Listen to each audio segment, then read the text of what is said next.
Au cœur de la forêt tropicale d'Afrique centrale, des paysans camerounais vivent depuis des siècles en étroite interaction avec leur écosystème.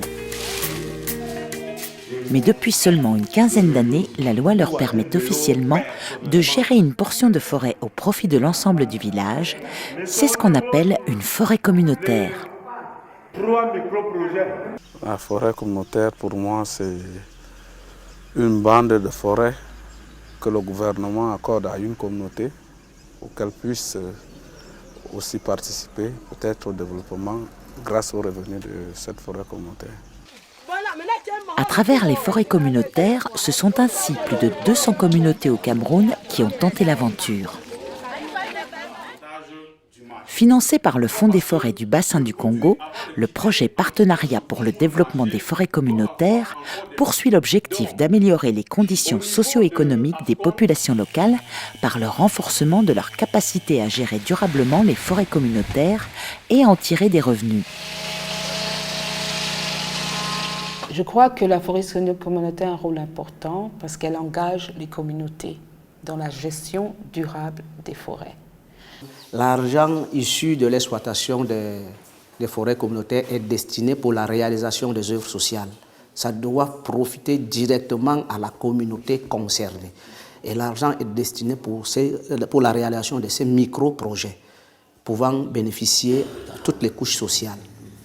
Avec les revenus issus de l'exploitation de la forêt communautaire, ici dans la communauté Jérôme-Lémé, on a eu à créer une école maternelle. Donc, avec ces moyens-ci, on a meublé cette école des chaises, des bancs, et le matériel didactique, et fait même le salaire des maîtresses qui enseignent. Le projet PDFC, mis en œuvre par Nature Plus, la SNV et Jean Blou Agrobiotech Université de Liège, a démarré en février 2010 pour une durée de 3 ans et un budget de 1 600 000 €.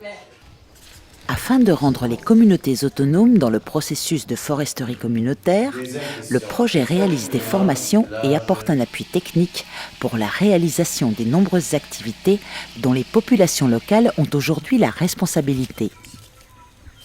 L'inventaire forestier, la valorisation des produits forestiers ligneux et non ligneux, le reboisement et la gestion des revenus.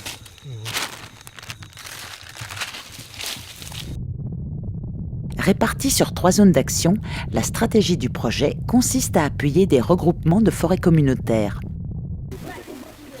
Le projet soutient ainsi un total de 14 forêts communautaires réparties en 3 fédérations. Le projet PDFC, ce sont les communautés devant leurs responsabilités.